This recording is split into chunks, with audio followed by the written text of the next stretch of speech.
do us a favor? You already got it.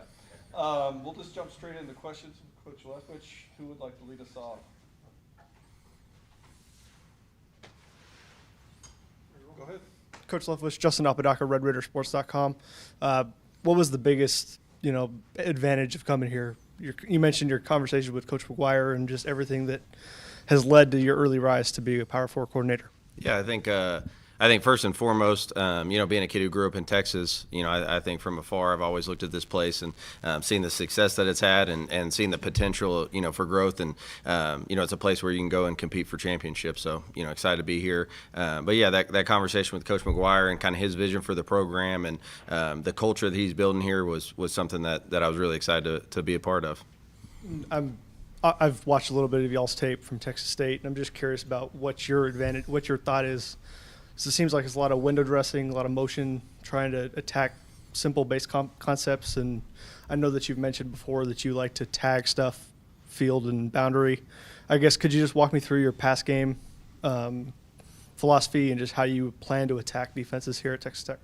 Yeah, I think first and foremost we believe in attacking grass, and kind of what's cool about coming back to this place is a lot of the roots and kind of original offense that I learned from and from my mentors goes back to those air raid days of Coach Leach throwing the ball all over the yard in that stadium. So pretty cool to come back here and be able to run the offense here. But a lot of those same principles still apply. We've kind of mixed and morphed, and as I've kind of gone and learned from different people, but still the principles of playing fast, giving the receivers freedom to attack grass.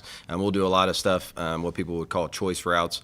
So giving the receivers, 2 or 3 different options to try to get open. And a lot of that comes with timing and rhythm with the quarterbacks. And so we want to be simple enough where we can get good at those things in the passing game. But like you talked about, the window dressing, you have to have different ways to run all of your base concepts to make it look a little bit different and, kind of keep the defense on its toes. So, yeah, we'll get good at a couple of base concepts and then be able to build off of that package as the season goes. Coach McGuire said that you were pretty much the guy who discovered Cam Ward at Incarnate Ward. I guess could you speak a little bit on your quarterback evaluation philosophy and I guess what makes a good quarterback in your system? Yeah, so I think first and foremost, I don't take all the credit for that. That was a group effort there. Getting Cam Ward, but he definitely made us look pretty smart on taking him. So, but yeah, when you're looking for quarterbacks, I think first and foremost the intangible factors are really what kind of separate guys, especially once you get to this level. For the most part, everybody can throw the ball. Everybody is relatively accurate, but it's that intangible piece, the competitive nature, the ability to elevate guys around you. I think that's the great quarterbacks, the good ones. They have that kind of innate ability to elevate a team and get guys around them to play better, and they just win. They have that kind of it factor about them that they just get the job done. So getting to know them throughout the recruiting process will be huge. I know, I've already gotten in contact with some of the top guys in the state and I'm fired up to hit the ground running and get, continue the tradition of quarterback play here. Hey, Coach. Brandon Solis, KCBD. Have you gotten to speak to the team and kind of what's the message kind of to them when you first met them? Yeah, I did get to talk to the team. Coach McGuire let me introduce myself. I think the first thing was just that I was excited and it's an honor, for me to be here. The second thing is that, we're going to continue to play an attacking style of offense. So, the up-tempo offense, the taking shots at the defense and always keeping them on their heels, that's not going to change. So the style of play will be very similar, to what they're used to. And then, the last piece, which I think is huge, is, I'm here to build relationships with those guys and help them in any way I can. So I think that's what, these next couple of weeks as they're getting ready for the bowl game, that's what's going to be really important for me with these current guys is just kind of getting to know them and getting around them and building those relationships. You're going to look at the roster. Are there any familiar names that you might have came across like at previous stops and kind of or some players that you kind of already know? Yeah, it's actually funny. Will Hammond. We were his second offer. He went to a camp at UTSA the day before us, and they offered him, and then he came to camp at UIW, and we offered him. This was before his junior season. It was kind of one of those offers. Like at the time, we offered him and knew we probably weren't going to get him by the time it's said and done. So some familiarity there in the quarterback room. On the offensive line, Jacob Ponton is a kid that we recruited last year and ended up coming here. So yeah, there's a lot of guys being from the state and having coached coached in the state for the last 7 years, that I was familiar with and had recruited before. Coach David Collier from the KMAC, the ABC affiliate here in Lubbock. Can you kind of share your relationship with Eric Morris and I guess any discussions you might have had with him about coming here to Texas Tech? Yeah, so Coach Morris, I mean, that's the guy who was really my first mentor in college football. So he gave me my opportunity to break into the college game. I was coaching high school at Lehman High School in 2017. I was offensive coordinator, teaching geometry and coaching freshman basketball. I wasn't a very good basketball coach back in the day, but was fortunate enough to get on as a GA when he took over at UIW in 2018. And it couldn't have worked out any better because he was planning on being the head coach, the offensive coordinator, and the quarterbacks coach. And being quarterback, having played quarterback, as I got into that job, and he's kind of trusted me a little bit more that year as a GA. I got to do a lot of the quarterback coaching, and then was with him those 3 years after that as the full-time quarterback coach, and really just he was probably the guy that I learned the most from, just in terms of how to game plan, how to attack defenses, offensive philosophy, and so I owe a lot to him and giving me a chance. But yeah, when I talked to him, I called him about this job, and the two big things was that he heard that people love working for Coach McGuire, and that the players would run through a wall for him, which fired me up. And then he had nothing but great things to say about Lubbock and living here and raising my kids here and all those kind of things. And I guess just to look back at your previous visit to Jones Stadium and what you remember about that game and how much it maybe has changed since you were here back in 15. Yeah, that was the stadium has changed quite a bit. So that when Coach McGuire was kind of showing me around, the new end zone complex is awesome. That wasn't here, and then I think if I'm not mistaken, the suites over on the other side maybe weren't there as well. But I try not to remember that game too much. It's a great joke. It's a nice icebreaker. I tell people, I started a game against Pat Mahomes, and we combined for 600 yards passing. Pat had 500, and I had 100. So that wasn't a great day for the Miners. Then we were going back and forth there for a little bit, and then Aaron Jones got hurt, and it was all Red Raiders after that. Nathan Geese, Lubbock Avalanche Journal. Can you talk about just kind of your experience with the whole portal player retention aspect at Texas State, and how you kind of expect that to kind of play into your role here, and especially how maybe more amplified at a power conference as opposed to a group of 5 setting? Yeah, I think Texas State was a situation where we came in, and in that first year, we turned over the roster. I think we were right behind Colorado in terms of most new players on the roster. So it was really a complete overhaul. But then going into year 2, you were able to retain a lot of those guys, a lot of our good players, and just kind of to piece together some of the holes that we needed to fill. So I think that experience that year 2, I think that's probably a lot closer to what we have here. The culture's set, the program's been set. There's just a couple spots where we'll go out and try to find the best player that we can in the portal. So I think it'll be very similar to last offseason for me, at Texas State, just kind of trying to find those couple pieces that might take us to the next level. Jared Johnson, inside the Red Raiders, 24/7 Sports. Coach, in looking at this team, where does it need to improve the most going into next season? I think that's still an ongoing evaluation for me. I've been here for 3 or 4 days, so trying to figure all that out and watching bowl practices. I'm excited about a lot of the young guys. I think it's got a lot of returning production. Obviously, anytime you're replacing your starting running back and a 1,000-yard receiver, those would be 2 places that you look at that could be potential holes. But I think some of the young guys that they've recruited, have the potential to step into those roles and flourish. So we'll look at kind of everything, but I feel good about where the roster's at and kind of the potential for next year. Looking at your past offenses, it's been remarkably balanced. Seems like running the ball has been a focal point for you. Do you plan to keep that going moving forward, and how do you institute that as a philosophy? Yeah, definitely. I believe in being balanced, and to me, a balanced offense, you have the ability to win a game. If you need, like this past season, we played at Louisiana Monroe, and it was pouring down rain. We were playing with a true freshman quarterback, and so we ran the ball, 60 times for 350 yards and won the game that way. And there's been games where I've called games and we've thrown for 450 yards and won it that way. So to me, a balanced offense, has the ability to attack a defense and win a game, whether the game calling calling the game because you need to run it and slow the game down and win it that way, or you might get in a shootout and throw for 450 yards and win the game that way. But yeah, I think the physicality element of it, the toughness element, and putting an emphasis on running the football will definitely be there. That's just something that I believe in. My dad is an offensive line coach, so if I said otherwise, I might not be welcome home. But yeah, I believe in running the football. I think to me, I think when you can run the football, I think that just opens up opportunities for explosive plays in the pass game. Coach Ty Kaplan with the Daily Toreador. Is there anything that jumps off to you in the quarterback room? I know Baron Morton's your current starter. You recruited Will Hammond. Just kind of tell me what kind of stands out to you about those two guys. Yeah, I mean, I think obviously everybody in the room knows that those two guys are great players, but I think getting to know those guys a little bit more, the type of people that they are, great kids. They want to work hard. They want to do the little things, and the way that they prepare has been really impressive.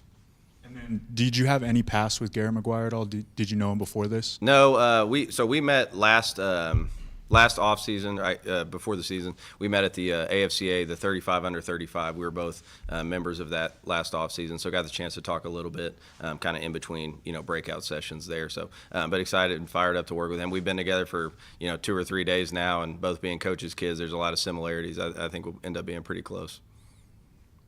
Cole Banker, KMAC News. Will you have any role for the bowl game, or at least leading up to it? I know Joey McGuire said he wouldn't be calling plays, but you would have some kind of role in the next couple of weeks. Yeah, I've been kind of out there. I've been throwing some pat and go, getting loose, tossing the ball around a little bit, but not necessarily.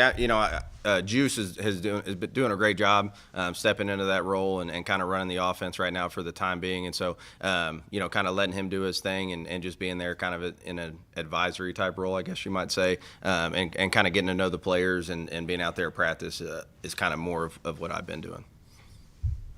Go ahead, Don. Coach Don Williams from the Lubbock Avalanche Journal. I was curious from what I've read. It looked like you suffered a shoulder injury at UTEP. Yep. What was that process where you pivoted from being a player to a coach, and how difficult was it, if any, on your mentally, psychologically, to give up your playing career while you still had eligibility left? Yeah, so that was very difficult for me. That was my sophomore year, so I still, in my mind, I was expecting to be able to play 2 more seasons there at UTEP. So that kind of came at me fast. But the good thing about it is, I've known I wanted to be a coach my whole life. My dad he's still a high school football coach at the time he was coaching in college, and so from the time that I was 3-4 years old, I never wanted to be an astronaut or be a doctor or any of that stuff. I wanted to be a football coach. So, the blessing in it was that I just got to start a little bit earlier, and I think too, going through that gives me a little bit of a unique perspective and the ability to relate to some of our guys who are going through different situations and adversity like that. So, while at the time it was pretty difficult to go through and to have your career end early like that, but I think now looking back on it, I just got a little bit of a head start, and I wouldn't go back and change anything. I think all of those things happen for a reason and has led me to this point. According to your reports, obviously you were a pretty hot name, so to speak, and you had other opportunities besides Texas Tech. What was the process like over those last couple of weeks, pinning down where you wanted to be? Yeah, I think it was not over the couple of weeks. It was about a 72-hour window where things kind of started happening, and it was tough because I had a great job. Felt like at Texas State, being the coordinator there. I have a really good relationship with Coach Kenny there. He's one of my best friends, and so going through this process and ultimately deciding to leave that place, was hard. But I think, looking forward, I think coming to a place like this that has a chance to go compete for Big 12 championships and compete for a college playoff football, spot, like coming to a job like that and an opportunity to work for somebody like Coach McGuire was just something that I couldn't pass up. I was also interested, being an offensive coordinator before you turn 30, not much older than players that you're coaching. How do you deal with that? How is that a positive, and how is that something that is challenging to you?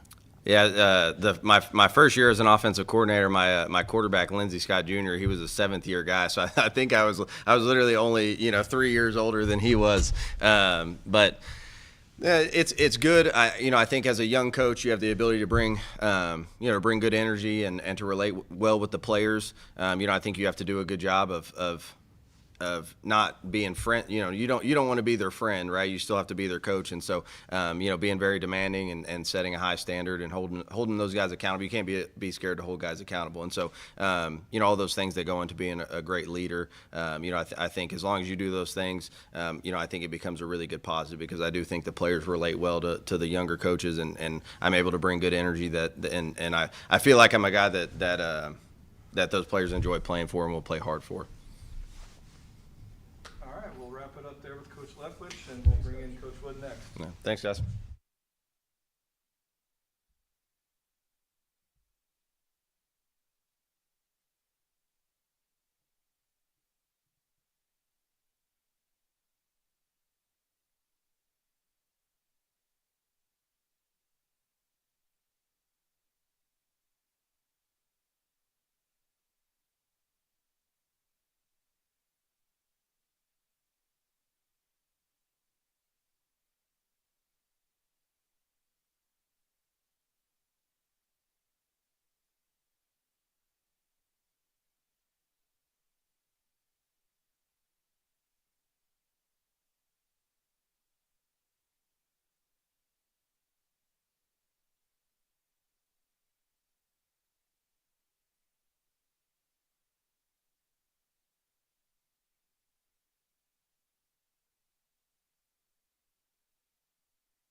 How's it going?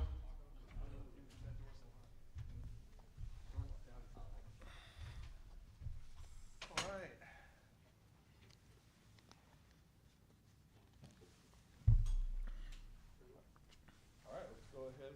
Coach Wood, and everyone will introduce themselves. All right. Get going. Coach Wood, Justin Apodaca, RedRaidersports.com. Just really curious about your decision to come here and just what led to all your stops leading to here as your first shot as a Power 4 coordinator. Decision to come here, when Coach McGuire reached out, it was just, something I felt like I needed to listen to, and it was a great opportunity with the resource level here, the success that he's already had with this program and a chance to, come to a program that can compete to win a Big 12 championship, hopefully.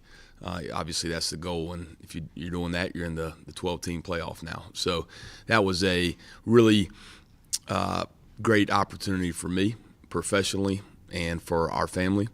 In terms of just some of the moves that I've had as of late, this is I remember when I was a young coach thinking, seeing older coaches in the profession and you look at their bio and they've kind of bounced around a little bit and thinking at the time, golly, I couldn't imagine that ever being me, And I started off my career coaching at my alma mater, Wofford College in South Carolina, and I was there for 8 years. I played there and then I coached there for 8 years, and that was a tremendous experience for me. And I got a chance to leave there and go to Georgia Tech. And once I made that move, it just kind of set in motion, some more moves to follow. And recently, just the opportunity to go to Troy University in 2022 with John Summerall, who took that head coaching job at the time, and be a defensive coordinator at the FBS level. I'd been a defensive coordinator at Wofford at my alma mater my last year there in 2017. But a chance to go do that at the FBS level was something that I felt like I wanted to do and I was prepared to do. Those are hard opportunities to get. So I was very appreciative of John giving me that opportunity. We had a lot of success in the first year there, won 12 games, won the conference championship, won the bowl game that we played in, finished with a top 25 ranking, and did some really good things defensively.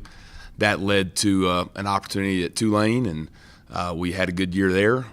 The head coach, Coach Fritz, got the head job at Houston. I needed a job. He wanted to bring me. There we go. And then, boom, now I'm sitting here in Lubbock, Texas. So kind of a wild ride, but it's been some great opportunities for us, and very, very blessed to be in this opportunity here and excited to be part of this Lubbock community now. Could you touch on your scheme? It seems like it's a 3-4 kind of scheme. And then could you also break down your dog and anchor spots on the outside linebackers? Sure. It is a 3-4. We base out of a 3-4. I would say that we're multiple up front as we get into some of the first, second down alignments that we'll get into, and then third down we'll have different sub packages and fronts that we'll get into, just like you see all across the landscape of college football. Our dog and anchor, and there may be some discussion here in terms of what we call those positions moving forward. Hadn't kind of gotten to that point yet, but basically our outside linebackers, the dog for us would play into the boundary. He'd stand up on 2 feet most of the time.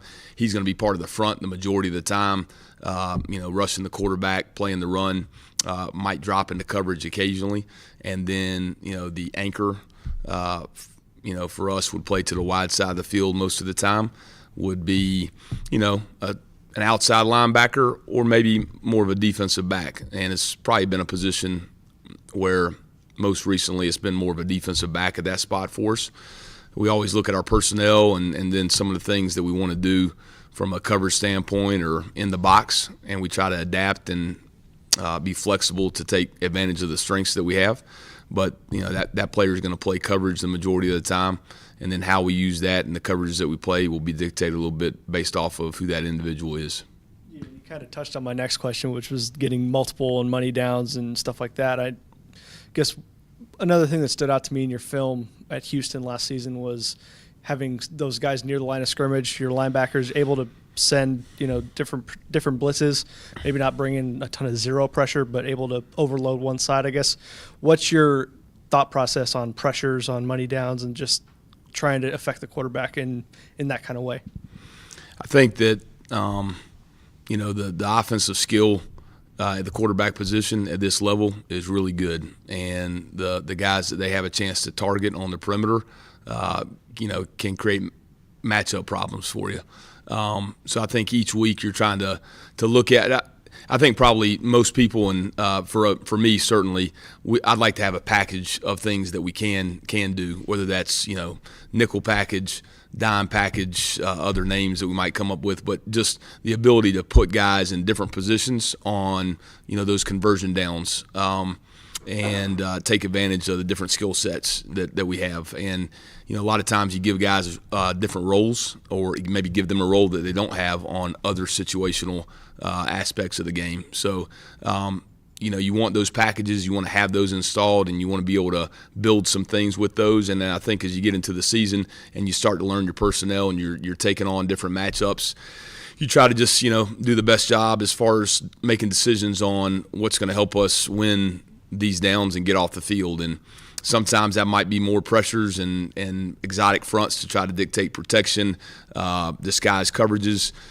Sometimes you may play more 5 or 6 man cover one. You may drop 8 some. You may do just a 4-man rush. And I think really it's just something that you try to work through as a coach. You have all those different things in your package. And then, also I think you just try to examine where you're at within the development of your defense and, do the best job you can each week. It's just hard to get stops and trying to do the best we can to get as many as we can. Hey, Coach, Jared Johnson inside the Red Raiders. You seem to have a knack for improving defenses immediately. What's been your method in terms of doing that, and what's your plan of attack here at Texas Tech in the first season? I've been blessed to be with some really good coaches and some really good players. So any success that I've had has been a byproduct of being associated with great programs and being around great people, and it's been a team effort. I do think that coming in, the system that I'm a part of is one that I've been a part of for a long time. Doesn't mean that it's a better system than another, but it's one that I'm familiar with. I think coming in, we want to be in a position to where we can give our guys a foundation early on to where they can play really hard. And by doing that, they build confidence in what we're doing. By doing that, when they have that confidence and they know what they're doing, we're able to evaluate them at a high level because they're executing, and we can see who can get off a block. We can see who can play with leverage. We can see who can take a great angle. We can see who can go through a key progression and react appropriately and quickly. So those are the things that help you win football games. As coaches, we're probably always in a battle of trying to out-scheme an opponent at times, and that's all well and good. But at the same time, I think I probably learned early in my career from some of the guys that I work with that, if you have, a foundation of fundamental defense that the guys can play really hard with and have a lot of confidence in, that'll be something that you can win with, and that'll be something that you can fall back to when you have those challenging times that are going to arise throughout the season and certainly within a ball game. So I think hopefully some of those things as we implement what we're going to do here will allow us to lay a great foundation that we can build on throughout the course of the offseason and into the season. Of course, the transfer portal's opened up and it's a big deal right now. Where do you see on the defense from a personnel standpoint that perhaps you need immediate help? I think we're still evaluating. I'm still evaluating that, trying to get familiar with our roster, and I'm leaning on guys in our player personnel department to help me with that as we go. It's an ongoing process. So for me to sit here and say, we need X, Y, or Z, I don't know that, 4 days in, I'm probably the most qualified person to do that yet, because there's been a lot going on for me, just getting out here and getting acclimated and so forth. But I'm excited about it from what I've seen so far. We've got some guys on defense that can fly around and are playing hard in practice. It's been fun to watch these bowl practices. So we'll just continue to evaluate that. But I would say we're looking for the best football players that we can find to add to our program for sure. Coach, Ty Kaplan with the Daily Toreador. Having a guy like Jacob Rodriguez come back for another year, I guess how much does that help you as a new coordinator to have somebody that's already, a veteran and established on this team be so great already? There's no substitute for experience. and guys that have produced at a high level. It's anytime you have guys that have experience and have been in critical situations and been guys that can make plays on game day, it makes you feel great as a coach. So certainly excited to have him back. And then, I also think that probably really good defenses are really good right up the middle. Interior defensive line, inside linebacker, safeties that can make adjustments and cover the middle of the field. Not to say that the guys on the edge aren't important; they are. But I do think there's something to be said for being really solid right up the middle. And obviously he's playing inside linebacker for us, and that's a key spot because he's got the ability to make plays, from one sideline to the other. In the run game and the passing game. And then he's got a chance, when you're playing inside out like that, you got a chance to positively impact the guys around you. And, that's exciting to have him coming back, certainly. And then I know it's only been a few days that you've been here, but how have you gelled with the other coaches in your room? Really well so far. It's been a little challenging because I'm coming in new. I'm going through an onboarding process. I'm working with things like, evaluations on guys that are going into the transfer portal, things of that nature. And then, the coaching staff's getting ready for a bowl game when they got bowl practices. So, I'm not a part of that process. I'm not coaching in the bowl game. I don't really have anything to do with it other than just trying to get around the guys and learn the players, the coaches, and get to know them. And they're busy right now because, they're going through a normal down game plan and breaking down Arkansas and all those types of things. So, I'm looking forward to the opportunity to spend more time with those guys and continue to develop relationships with our coaches and the players as well. Nathan Geese, Lubbock Avalanche Journal. I'm just kind of curious on either from what you already knew about the team, what you've been able to see, or just conversations you had with Joey before you kind of took this job on what areas you're looking for to shore up on the defense, like where the deficiencies kind of came in and where you can kind of come in and help shore those things up. Yeah, I mean, I don't know that there was really any specific conversation about, X, Y, and Z as far as what needs to be done moving forward. I think it was just a mutual understanding that this was a great opportunity for me, and he had an interest in bringing me in. I'm honored that and flattered that he reached out, and I think that for us, the most important thing is coming up with a plan that we feel really good about and implementing that plan to be successful moving forward. And that's really where my attention is focused, sitting here today and being in this room with you guys and just, being where my feet are and taking advantage of every day that I have to help get this thing going in the right direction as we head into the 2025 season.